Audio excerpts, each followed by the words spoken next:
Saudara dan saudari yang terkasih, selamat berjumpa kembali dalam renungan harian Iona, Inspiration of New Apostolic. Tempat kita belajar bersama tentang firman Tuhan berdasar Alkitab menurut pengajaran para rasul. Kiranya Tuhan mengaruniakan hikmat untuk kita dapat mengerti akan kehendak-Nya yang kudus.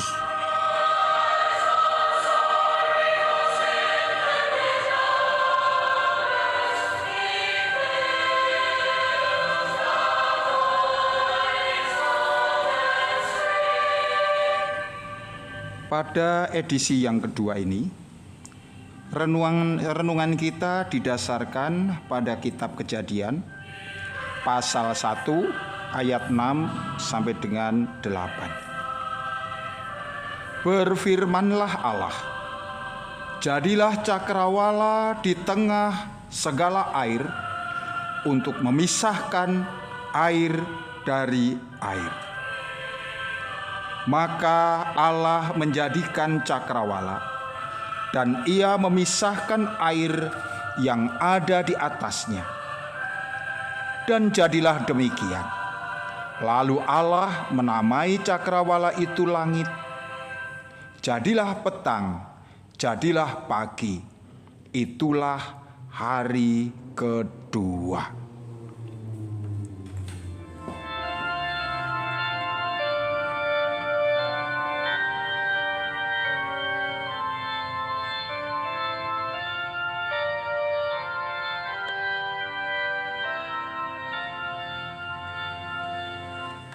Firman Tuhan di atas memberikan gambaran bagaimana Allah bekerja, khususnya saat menciptakan langit dan bumi pada hari yang kedua.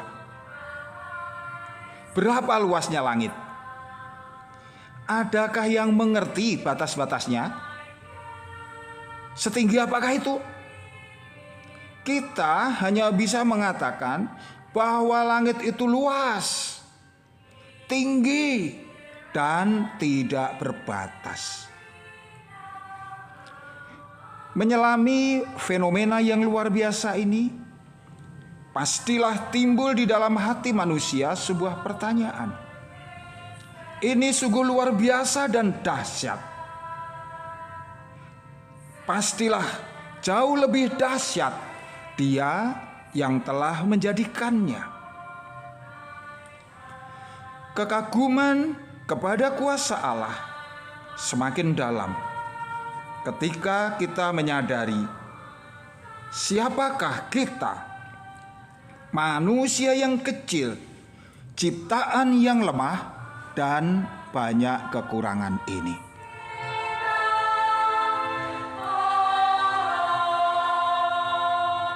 Mazmur pasal 8 ayat 3 sampai dengan 4 mengatakan, jika aku melihat langit-Mu, buatan jari-Mu, bulan dan bintang yang Kau tempatkan, apakah manusia sehingga Engkau mengingatnya? Apakah anak manusia sehingga Engkau mengindahkannya?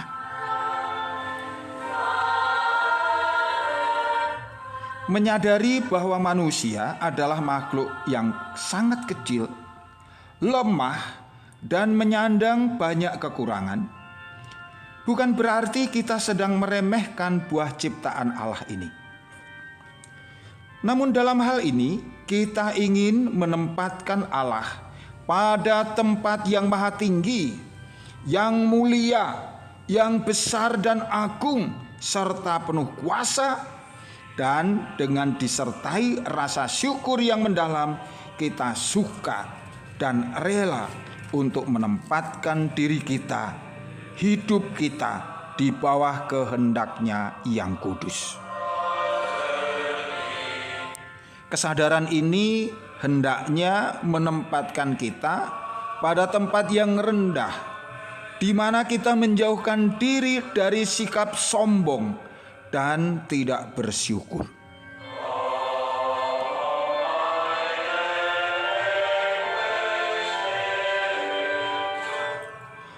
Untuk bersyukur kepada Allah, sejatinya kita tidak pernah kekurangan alasan. Manusia sebagai ciptaan manusia sebagai mahkota dari semua ciptaan, Allah mengasihi manusia dan sepanjang sejarah tidak pernah berhenti memperhatikan dan merawatnya. Jika kepada tumbuhan, hewan, dan makhluk hidup yang lain Allah merawat dengan begitu baik, bahkan kepada gunung-gunung, kepada tanah, bumi, Allah menyediakan air yang berlimpah. Tidakkah manusia lebih berharga dari semua itu?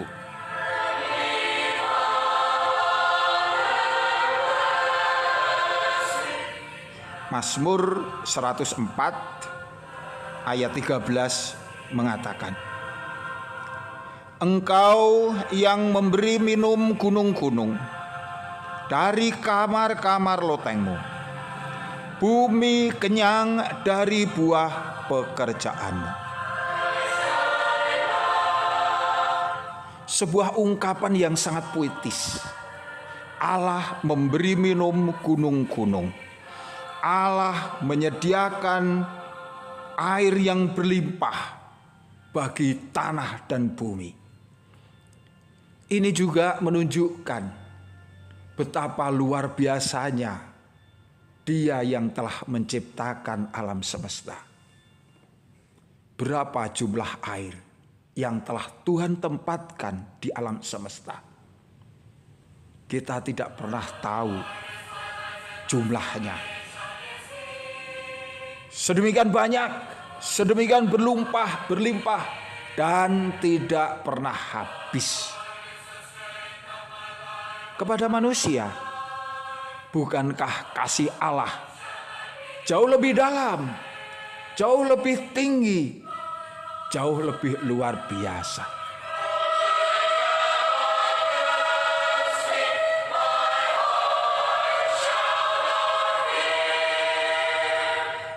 Matius 6 ayat 30 mengatakan, Jadi jika demikian Allah mendandani rumput di ladang yang hari ini ada dan besok dibuang ke dalam api, tidakkah Ia akan terlebih lagi mendandani kamu, hai orang-orang yang kurang percaya?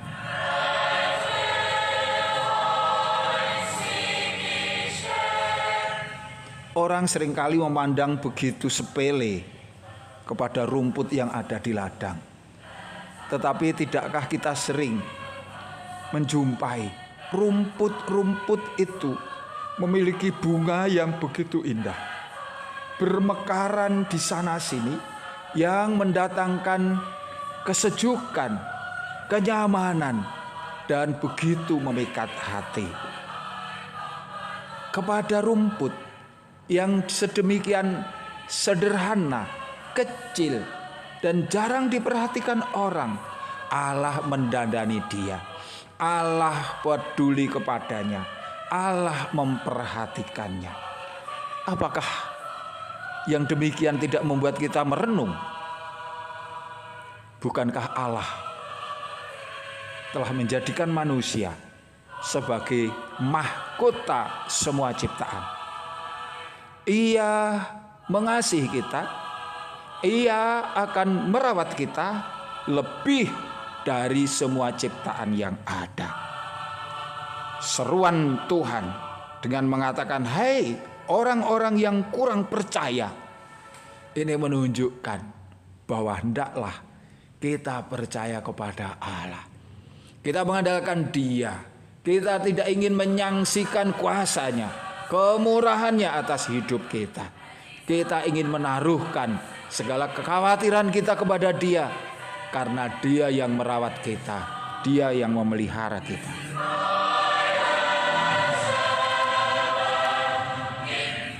Jadi saudara dan saudari yang kekasih, Kemahakuasaan Allah bukan menjadikan kita takut dalam arti panik, tetapi justru sebaliknya mendatangkan rasa aman, damai, dan pasti. Karena di balik kuasanya yang dahsyat, ada sifat Allah yang lembut, penuh belas kasih, dan senantiasa peduli kepada mereka yang percaya dan gemar mencari perkenan-Nya. Kuasa Allah yang luar biasa membuat kita hormat kepadanya, membuat kita memiliki iman dan percaya kepadanya.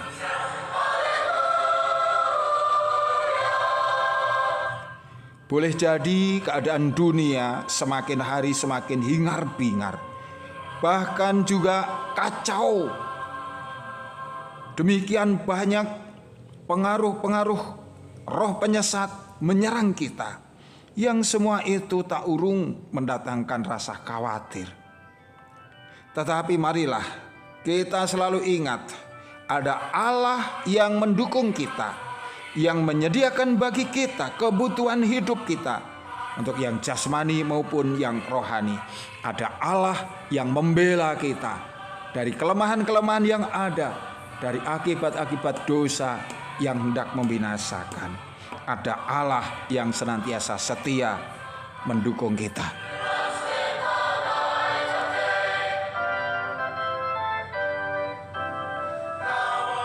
Akhirnya Matius 6 ayat 33 mengatakan, tetapi carilah dahulu kerajaan Allah dan kebenarannya, maka semuanya itu akan ditambahkan kepadamu.